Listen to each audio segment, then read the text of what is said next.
10 ఏళ్ల కేసీఆర్ పరిపాలన ఎట్లుంది? ఈ 14 నెలల్లో కాంగ్రెస్ పరిపాలన ఎట్లా అనిపిస్తుంది?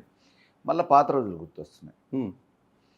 తెలంగాణ రావటానికంటే ముందు కాంగ్రెస్ పరిపాలనలో తెలంగాణ ఏ అవమానాల పాలైందో, ఏ అసమానతలకు గురైందో, ఏ నిరాదరణకు గురైందో అవన్నీ ఉండొద్దు అనే ఉద్దేశంతో భావితరాల వాళ్ళు బాగుండాలి అని భవిష్యత్తు కోరి తెలంగాణ కోసం నడుం బిగించి తీసుకొచ్చిన తెలంగాణ మళ్ళీ కళ్ళ ముందే 10 సంవత్సరాల తర్వాత ఆగమవుతుంది. అంటే నిజంగానే కేసీఆర్ యుగం అంతా స్వర్ణయుగం అని చెప్తున్నారు మీరు. డెఫినెట్గా ఈరోజు నీళ్ళై తాగటానికి బిందెలు పట్టుకొని ఆడోళ్ళు పోయే పరిస్థితి ఎందుకు వచ్చింది?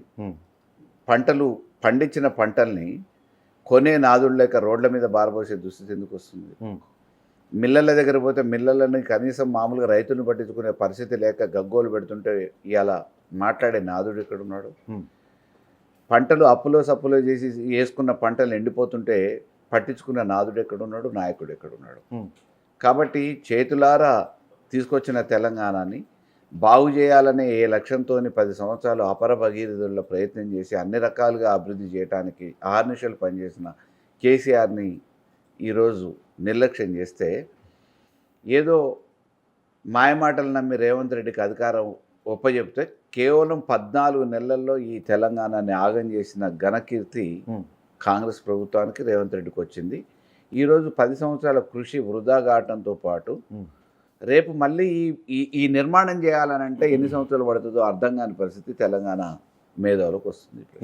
కానీ 10 ఏళ్లలో కేసీఆర్ చేయలేని రైతు రుణమాఫీ 14 నెలల కాంగ్రెస్ ప్రభుత్వంలో చేసి చూపించామని చెప్తున్నారు. 35 లక్షల మంది రైతులకి 21,000 కోట్లు రుణమాఫీ చేశామని నిన్న రేవంత్ రెడ్డి గారు చెప్తా ఉన్నారు నిజామాబాద్ సభలో. వేదికల మీద కాకి లెక్కలు చెప్పి కాకి లెక్క మొత్తుకుంటే ఎట్లా? లబ్ధిదారులను అడుగుదాం. గ్రామాలకు పోయి ఎంతమందికి వచ్చింది, ఎంతమంది అర్హులు ఉండే, రావాల్సిన వాళ్ళకి ఎంతమందికి వచ్చింది, ఎంతమందికి రాలేదు అనేది లబ్ధిదారులు. మీ నియోజకవర్గంలో ఒక సర్వే నిర్వహిస్తే రైతు రుణమాఫీ మీద మీరు సిద్ధమా? ఈవెన్ కొడంగల్లో కొండారెడ్డిపల్లిలో చెప్పినా కానీ రైతులు చెప్తారు కదా, రుణమాఫీ అయిన వాళ్ళు లబ్ధిదారులు అయితే. అంటే కొడంగల్ కొండారెడ్డిపల్లి వదిలేసేయండి, మీ కోదాడ నియోజకవర్గంలో ఒక సర్వే నిర్వహిద్దాం. నిజంగానే ఒక 60-70% మెంబర్స్ రైతులందరూ కూడా మాకు వచ్చింది అంటే ఏం చేస్తారు? 60-70% వస్తే కూడా నేను నిజంగా ఒప్పుకుంటా. నాట్ ఈవెన్ 40% క్రాస్ కాలే.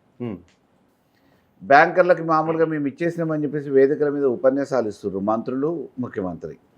కానీ కింది స్థాయికి పోయేటప్పటికి బ్యాంకర్స్ మాకు ఇంతవరకు రాలేదు, ప్రకటనలను చూసి మీరు మోసపోవద్దు, ప్రకటనలను చూసి మా దగ్గరకు వచ్చి ఒత్తిడి చేయొద్దు, వస్తే మేము ఆటోమేటిక్గా మీకు రుణమాఫీ చేస్తాం, మీరైతే డబ్బులు కట్టుగా అని చెప్పి చెప్తున్నారు. రాని వాళ్ళు నెత్తి నోరు బాదుకుంటున్నారు.